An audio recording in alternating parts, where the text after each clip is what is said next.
नमस्कार प्रिय विद्यार्थियों, आज हम समास पढ़ेंगे। समास में भी एक सबसे छोटा भाग आज हम द्वंद्व समास की यहाँ पर बात करेंगे। सबसे पहले हमें समझना है कि समास कहते किसे हैं। समास कंपाउंड्स का शाब्दिक अर्थ है, यानी कंपाउंड्स क्या है शाब्दिक अर्थ? संक्षेप। समास का शाब्दिक अर्थ क्या है? संक्षेप। नीचे लिखे वाक्यों को हम देखेंगे। राजा का कुमार सख्त बीमार था। अगर हम उसे समासिक रूप में बोलें, राजा का कुमार को छोटे से रूप में संक्षेप में रूप में बोलें तो वो हो जाएगा राजकुमार बीमार था। ये पूरे इस वाक्य का, इतने बड़े वाक्य का छोटा रूप हो गया ना, राजकुमार बीमार था। उपयुक्त वाक्यों में हम देख रहे हैं कि राजा का कुमार का हमने संक्षिप्त रूप क्या कर दिया? राजकुमार कर दिया। अर्थात दो या दो से अधिक शब्दों का अपने विभक्ति चिन्हों अथवा अन्य प्रत्ययों को छोड़कर आपस में मिल जाना ही समास कहते हैं।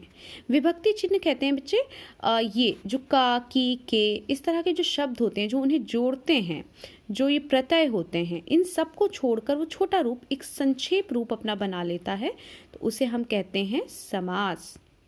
तात्पर्य यह है कि समास में कम से कम दो पदों का योग होता है। जब वे दो या अनेक पद एक हो जाते हैं तब समास होता है। समास होने के पूर्व पदों के रूप को, बिखरे रूप को, यानी कि समास विग्रह कहते हैं। यानी कि जब उसे हम बिखेर के लिखते हैं या बिखरा हुआ जो रूप होता है उसे हम विग्रह कहते हैं, यानी अलग अलग टुकड़ों में करना। और समास होने के बाद बने संक्षिप्त रूप को समस्त पद या समासिक पद कहते हैं। आप यहाँ देख पा रहे होंगे समस्त पद या समासिक पद। ऊपर दिए गए उदाहरणों में हमने देखा कि राजा का कुमार, ये क्या था? राजा का कुमार, क्योंकि यहाँ पे का आ गया था तो इसे हम कहेंगे समासिक विग्रह। और उसी को हमने कह दिया राजकुमार, यानी कि ये का जब हमने हटा दिया तो वो बन गया राजकुमार, वो हो गया समस्त पद। क्या हो गया? समस्त पद। उसके बाद क्या देखते हैं हम? समास के मुख्यतः चार प्रकार होते हैं। आप ये देख रहे हैं चार प्रकार, और इन प्रकारों के भी कई उपभेद होते हैं। हम अभी सिर्फ प्रकार को पढ़ने के पश्चात आज हम द्वंद्व समास की बात करेंगे। पहला प्रकार होता है अव्ययी भाव समास, दूसरा तत्पुरुष, तीसरा बहुव्रीहि और चौथा द्वंद्व। हम यहाँ पर सिर्फ और सिर्फ सबसे सिंपल, सबसे आसान समास द्वंद्व समास की बात करेंगे। जैसा कि आप सभी जानते हैं कि द्वंद्व समास की हम यहाँ सिर्फ बात करें, और ये है हमारा चौथा समास का प्रकार। इसमें हम सीखेंगे आज द्वंद्व समास। सबसे पहले हम देखते हैं इसकी परिभाषा।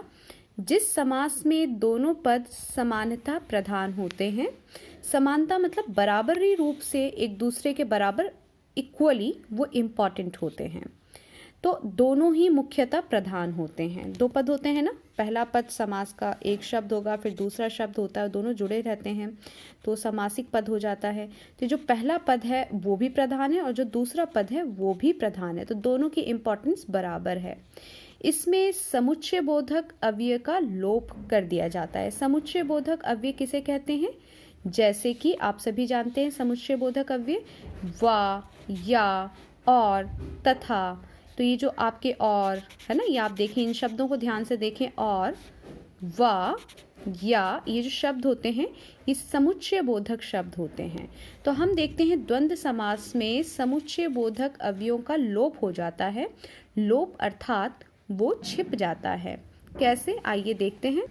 आप यहाँ पर देख पा रहे होंगे लिखा है सीताराम। तो जब सीताराम लिखा है तो हम देख रहे हैं यहाँ पर जो सीता और राम होना चाहिए था, यहाँ पर वो शब्द और नहीं है, यानी कि समुच्चय बोधक जो शब्द है उसका लोप हो गया है और का। देखें सीताराम, जैसे कि इसका अगर हम विग्रह करें यानी इसको खोलकर टुकड़ों में लिखें तो यही शब्द सीताराम हो जाएगा, सीता और राम।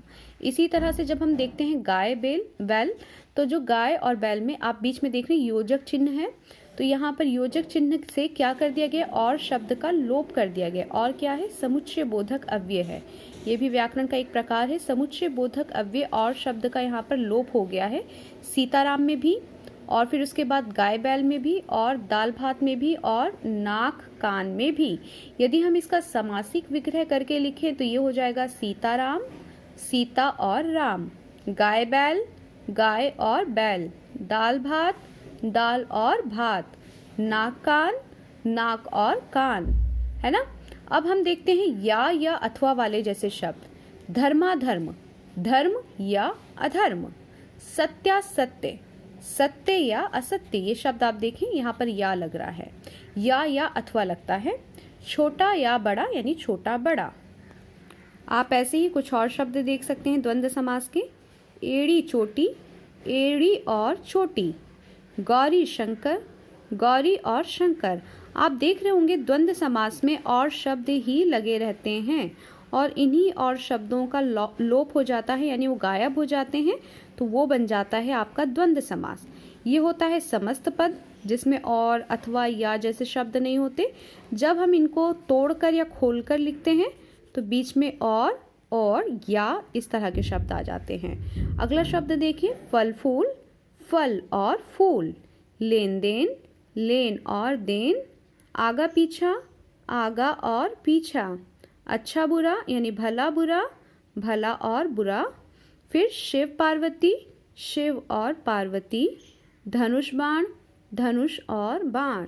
आप इन सभी शब्दों में ध्यान दें, बार बार हम जब भी इनका समासिक विग्रह कर रहे हैं यानी खोलकर लिख रहे हैं तो और शब्द आ रहा है। तो जिन भी शब्दों में, जिन भी दो समस्त पदों में आप देखें उनके बीच में अव्यय भाव जो अव्यय होते हैं और अथवा या जैसे समुच्चय बोधक अव्यय का लोप हो जाता है तो वहाँ पर आता है द्वंद्व समास। तो यहाँ पर ये समुच्चय बोधक अव्यय है, समुच्चय बोधक अव्यय जो शब्दों को जोड़ने का काम करते हैं। जन्म मरण, जन्म और मरण। आप इन सभी शब्दों को अपनी उत्तर पुस्तिका में अवश्य लिखेंगे, इससे आपका अभ्यास भी होगा और ये वही महत्वपूर्ण शब्द हैं जो अक्सर हर तरह की परीक्षाओं में रिपीट होते हैं। ये वही शब्द हैं, ठीक है। नदी नाले, नदी और नाले। पाप पुण्य, पाप और पुण्य। अगला शब्द देखिए, आग पानी, आग और पानी। राधा कृष्ण, राधा और कृष्ण। भात दाल, भात और दाल। शीतोष्ण, शीत और उष्ण। बस आप ध्यान दें, कहीं कहीं पर आप देख रहे होंगे योजक चिन्ह है और कहीं कहीं पर योजक चिन्ह नहीं है, लेकिन फिर भी आप देखें कि ये वही शब्द हैं जिनके बीच में और शब्द आता है। देवासुर, देव और असुर। भाई बहन, भाई और बहन। धर्माधर्म, धर्म और अधर्म। रात दिन, रात और दिन। तिल चावल, तिल और चावल। नून तेल, नून और तेल। हरि शंकर, हरि और शंकर। इस तरह से हमने सीखा द्वंद्व समास में और जैसे अव्यय जो समुच्चय बोधक अव्यय कहलाते हैं उनका लोप होता है, साथ ही इनके बीच में अक्सर हम देखते हैं योजक चिन्ह होते हैं, कहीं कहीं पर योजक चिन्ह नहीं होते, जैसे फल फूल या फिर आगा पीछा जैसे आप शब्द देख सकते हैं। लेकिन ये वही है जिसमें योजक चिन्ह की जगह पर मान लीजिए यहाँ पर अगर योजक चिन्ह नहीं भी है तब भी ये शब्द अपने आप में जुड़े हुए हैं। तो जो शब्द आप देखेंगे जिन पदों में पहला पद और दूसरा पद दोनों एक दूसरे के बराबर हों, इक्वली इम्पॉर्टेंट हों, दोनों ही शब्द की अपनी अपनी बराबर की महत्ता हो, तो वो पद हमारा कहलाता है द्वंद्व समास। अच्छा, फल फूल में आप देख रहे हैं फल भी इम्पॉर्टेंट पद है, फल की भी अपना अपना बहुत ही महत्वपूर्ण अर्थ है। ये नहीं है कि फूल से ज़्यादा इम्पॉर्टेंट फल है और फल से ज़्यादा इम्पॉर्टेंट फूल है, ऐसा कुछ नहीं है। तो फल और फूल दोनों ही शब्द जो हैं, दोनों ही पद जो हैं वो बराबरी से अपनी अपनी महत्ता रखे हुए हैं। तो जब भी इक्वली दोनों पदों की